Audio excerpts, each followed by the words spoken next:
Things are getting very political in the house.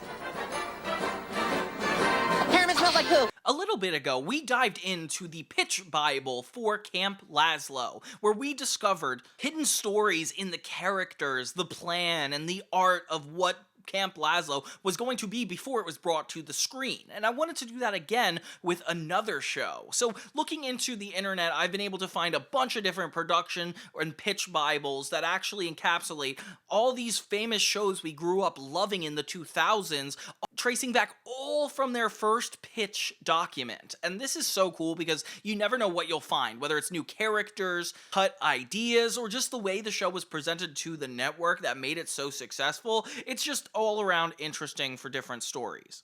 Today, I found Foster's Home for Imaginary Friends, which you'll never believe how different this Bible is from other ones I've seen or read in the past. So as you can remember, Foster's Home came out in 2004, ran for 6 seasons, 78 episodes total. If you haven't seen already, I've gone over every individual season as its own retrospect, and I adored watching this show. It is the perfect amount of hilarity, absurdism, and just downright drama. And you'll see that the drama that was always infused in Foster's was planned from the very beginning when we dive into these page documents. So let's jump into the Foster's Home for Imaginary Friends show Bible. I'll take it from here. So what's a production Bible? First off, it goes by a couple of different names. Different networks call them different things based on how they develop the show. Some shows start out just with a pilot, some start out just with a production Bible. Others might not have any of these documents and just go right to series. The point of this document is to communicate the spirit of the show within words and pictures so that way any of the writers on the staff can have the consistent voice. Foster's Home for Imaginary Friends is set up in a very particular way. I feel like it looks more like pitch pages than it does necessarily a series Bible. But it's super interesting to know how much they accounted for before they even began shooting this show. It's a lot more words than pictures, and I have another Bible I found online that doesn't really feel like the final one, but the pictures still feel like very early on, so I wanted to at least look at it. This was marked in September 26, 2003. As you may remember, August 13th, 2004 is when the show officially aired, so this must have been way before that. Imaginary Man! Mac, will you be my sidekick?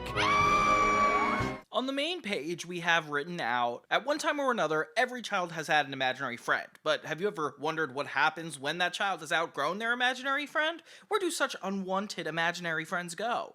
Well, they go to Foster's Home for Imaginary Friends, a vast, sprawling Victorian mansion with enough room for hundreds of imaginary friends. Here, lonely friends can find food, shelter, and the hope of being adopted by a new family. This unique shelter is constantly overrun with fantastic characters from any place in the world, from any period in time, all thought up by imagination, and their caretakers live their lives together and try to get along all the while hoping for the day they get to go to their new home with a new child to love them. The stories of Foster's focus on one particular resident, an imaginary friend named Bloo, who was created by a smart and sensitive 8-year-old boy named Mac. Oh, it's so interesting that, Mac was one of the first named characters. Bloo moved into a home when Mac's mom told him he was too old for Bloo. Mac was not ready to part with Bloo, so he took him to Foster's, and the staff agreed that as long as Mac visits him every day, Bloo would never be adopted to another child. So every day after school, Mac diligently goes to the home to visit Bloo and the other imaginary friends, which is more fun than you could possibly imagine. Ooh, that was a good pun. I like that. Hey there, my name is Blue, and I'm best friends with Mac. Hey, Blue. Hey, Mac. Mac's got a great imagination. I should know because he imagined me. Just like other kids imagine this guy. Hey, my socks match my wristband. Him. Hola, why do you stare? And her. Not to mention all these imaginary friends. Mac is very smart, creative, somewhat shy, who's just moved into town with his mother and older brother after their parents divorced. With the move, Mac has yet to make any friends, so he spends a lot of time alone in his thoughts, particularly with the thought named Bloo. Bloo is one of the imaginary friends who resides at Foster's, not to mention he's Mac's best friend, which is why Mac spends most of his free time at the house. Many of the friends at Foster's have really taken to Mac. He has become sort of a surrogate kid for them, and Mac having the option to hang out with a bunch of cool and bizarre characters is way more appealing than dealing with the overworked mother and bully of a brother. Thankful for Bloo being able to live at Foster's, Mac gratefully helps whenever something needs to be taken care of in the home, either assisting in an adoption, rescuing a new friend, or just dealing with a personality crisis. Mac is always there to lend a hand, and he is the best kid an imaginary friend could ask for. Oh, that's really sweet. Then we have Blue Regard Q Kazoo. Bloo is the best imaginary friend ever. When Mac's parents took away his most beloved possession, his blue security blanket, Mac created Bloo. Oh, interesting backstory. It could be said that Bloo is just that, a walking, talking security blanket. Mac is pretty shy and quiet when it comes... Mac is a pretty shy and quiet kid when Bloo is around. Mac is a pretty shy and quiet kid, but when Bloo is around, Mac feels safe, relaxed, and comfortable. But most of all, when Mac's with Bloo, he's not lonely anymore because Bloo is above and beyond everything. Mac's best friend. They're like two peas in a pod, and rightly so, because Bloo is a manifestation of the best but hidden parts of Mac's personality, which is insane because he becomes a complete psychopath by the end of the series, so it feels pretty accurate to me. Where Mac might be shy or timid in a given situation, Bloo is bold and confident, often expressing things Mac wishes he could. Kinda makes Bloo look like an instigator and a troublemaker. Bloo will frequently act out or speak without thinking and get in trouble all the time. But the ever-contentious Mac is always there to get him out of whatever mess Bloo has found himself in. Together, they're like a comedy duo. Mac is the straight man and Bloo is the goofball. But when we see these two together, one thing is for sure, Mac is the best kid any imaginary friend could ask for. Oh my gosh, I get it, guys. We mentioned this twice already. And it's because of the bond between both of them that Foster's lets Bloo stay in the house. How could they ever separate such an inseparable pair? Wilt, having been created as a playmate for a small boy who loves sports, particularly basketball, is the epitome of fun activity. Unfortunately for Wilt, his family moved away, leaving him to fend for himself on the mean streets of the big city. Having lost an arm and sight in one eye, Wilt is no stranger to hard times. But don't feel sorry for him because Wilt is an incredibly positive and optimistic guy. Oh, that's actually really sweet. He knows firsthand how tough life can be for the abandoned imaginary friend, which is why he is eternally grateful for Foster's for taking him in. But this overly positive, everything is great, sunny disposition can also get annoying sometimes. He's very accommodating, almost to a fault, putting all of others' needs above his own to make him a bit of a martyr. He's incredibly self-effacing and constantly apologizes for himself and asks if things are okay. With a big smile, he accepts the fact that no kid is going to want to adopt a broken imaginary friend like himself. Aww. But what he fails to see is that there isn't a kid in the world who wouldn't love to have a friend with a heart as big as Wilt's, which is nice.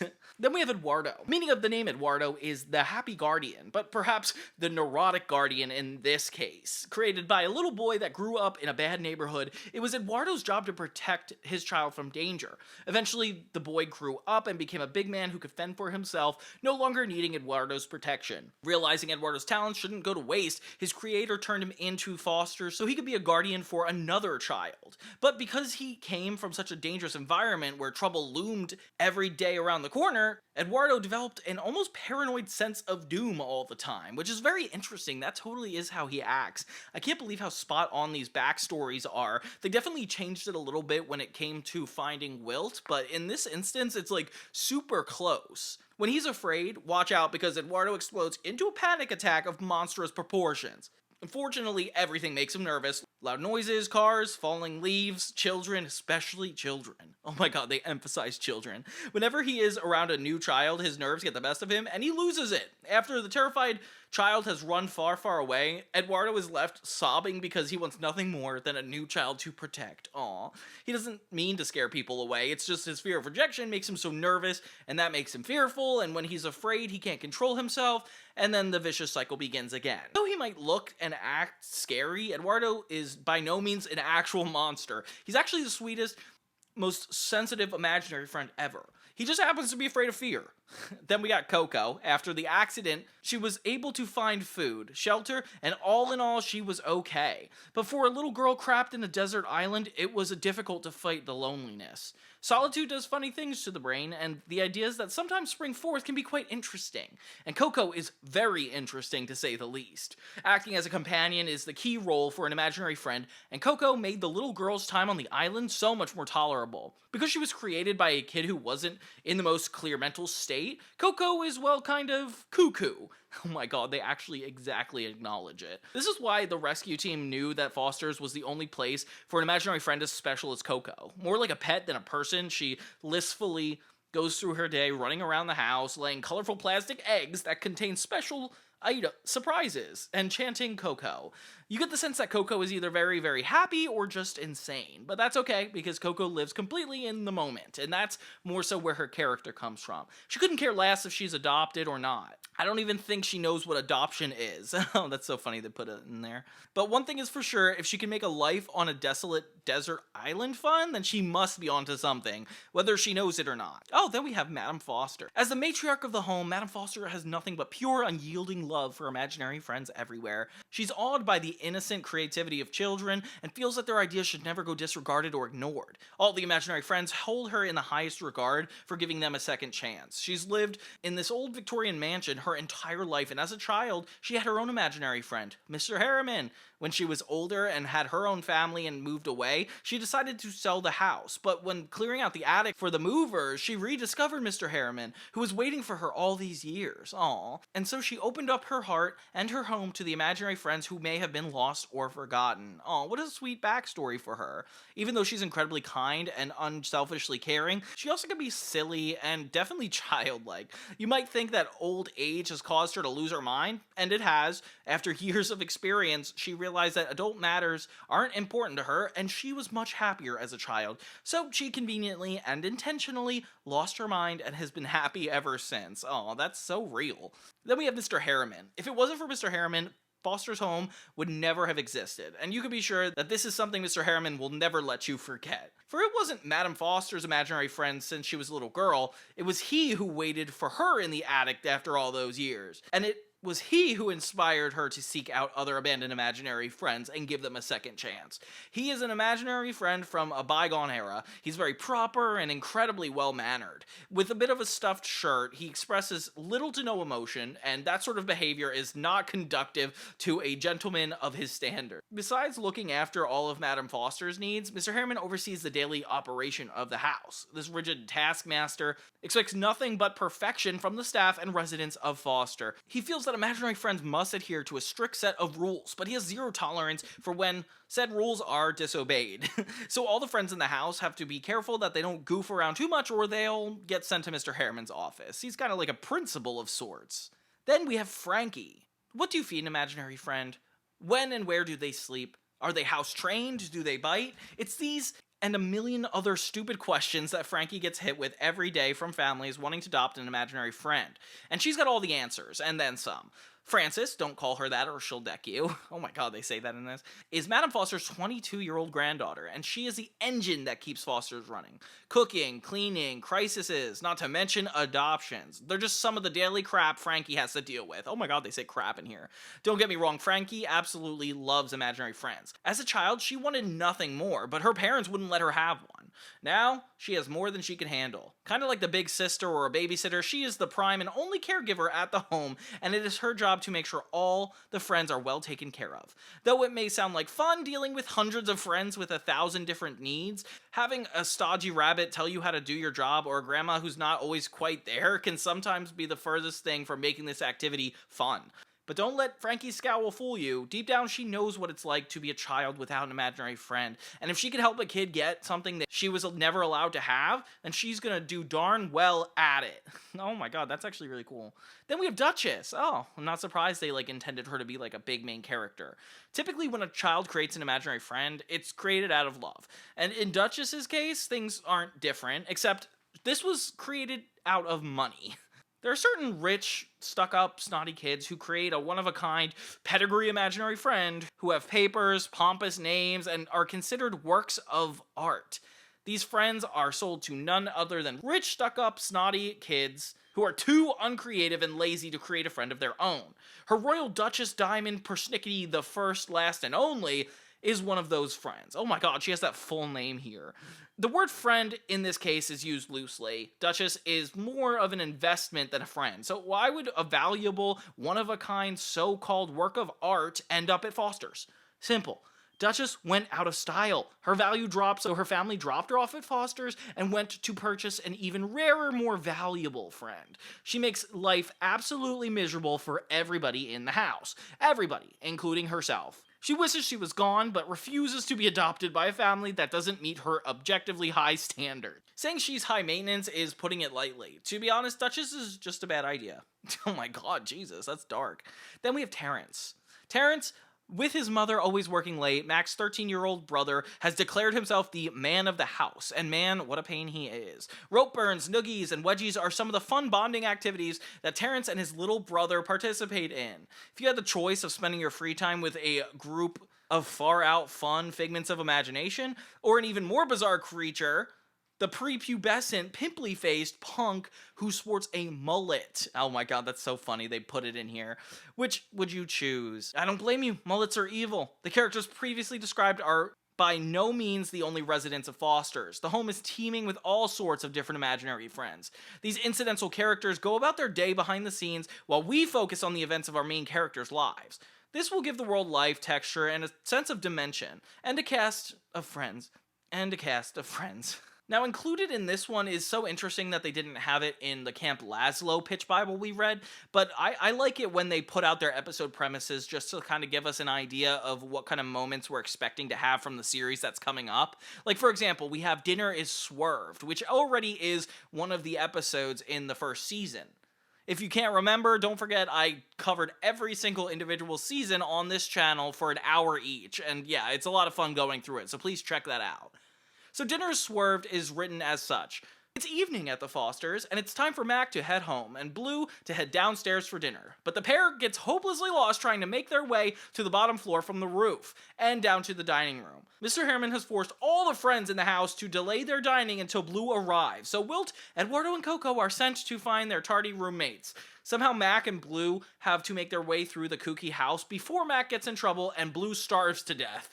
Somehow Wilt, Ed, and Coco have to find their buddies before they starve to death. And somehow Madame Foster and Frankie have to find a way to work around Harriman, his unreasonable rules, before the entire house starves to death. Oh my god, that's so funny. Then we have Adopt Calypse Now. Every Sunday on the front lawn of Foster's, the imaginary friends go outside, hang out, and hope to find a new family at the event called Adopt a Thought Saturday. Of course, Bloo is not allowed out because he is not up for adoption. But when Mac and Bloo realize that those families might adopt all of their other friends, they start to concoct an elaborate plan to sabotage their friends' chances and get their buddies back safe into the house. But with Bloo stuck in the house, it's tough for Mac to pull off the schemes without Frankie and Harriman noticing. And when Wilt starts to suspect, Mac and Bloo find themselves resorting to desperate measures. And this is good that they incorporated this, because it actually gives you a piece of like how the world's lore works, as well as being like a single episode. Like, I like how much it says about what you're watching. Then we have Store Wars, which is one of the most iconic episodes in Season 1, where they're going around the mall the whole time. I don't know why, this one stands out a lot in my head. Everyone's preparing for Madame Foster's big surprise birthday party. Nobody more so than the poor, frazzled, overworked Frankie. When she realizes she forgot streamers, which Mr. Harriman cannot do without, she sets out to the mall with just 30 minutes before the party, and she's just too rushed to argue with Drew when he invites himself. So Mac and the gang go along to get Madame Foster a last-minute gift, which seems like an easy task, but Bloo's insistence on finding the perfect gift and the imaginary friend's childlike attention span eventually gets the entire group separated, and Frankie and Mac must comb through the entire mall to find the missing friends, buy the streamers, and get back to the party on time, and the clock is ticking. Oh my gosh, yeah, that is such a good episode, because then we get to see the friends in the outside world, which is just as valuable. Then we have Bloo! It's a cold, rainy evening at Foster's. Mac and Bloo come in from playing, sniffling and sneezing. As Frankie drives the stuffed-up Mac home, Wilt, Eduardo, and Coco invite Bloo for a late-night creature feature. But Bloo's not feeling so hot, so he heads to bed.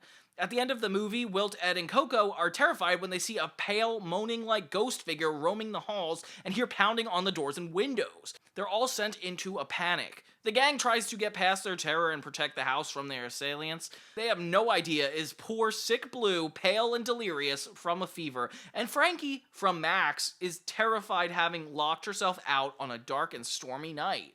Wow, what a major tone shift, too. It's important that, like, they only incorporated characters and plot lines, unlike, like a map of the house or, like, other things you think you might need. Like, this is very interesting because it gives you more depth in what happens. We also have a description for Busted, the Trouble with Scribbles episode. I just don't want to get into both of them because it's just literally reading descriptions. I mean, I already did that to you guys. Then we actually have a page for relationships, which is super cool. So Mac and Bloo, they may seem like a pair of inseparable best friends, but there's a reason they're inseparable. They need each other, and not just for companionship. The two complete each other and compensate for each other's flaws. Bloo is brash, impulsive, and innocently self-centered is the ID. Meanwhile, Mac, thoughtful, aware, and logical is the ego. Their relationship is like a system of checks and balances. When Mac is too afraid to try something new, Bloo charges in headfirst without a thought. When Mac's getting picked on, Bloo fights back with a vengeance. When Mac's nervous, Bloo's assuredness helps him calm down. When Mac feels like he's not worthy, Bloo feels enough entitlement for both of them. So Bloo's confidence and impulsiveness teaches Mac self-worth. But all Bloo's positive traits have their bad side. And this is where Mac's sensitivity, which so often becomes a detriment to him, keeps Bloo in check. When Bloo's being inconsiderate, Mac reminds him to be kind. When Bloo impulsively charges into a bad situation, Mac tries to hold him back. When Bloo, despite his good intentions, handles a situation selfishly or in poorly thought out manner, Mac steers him onto the right path. Without each other, they would each succumb to their shortcomings, which is so interesting.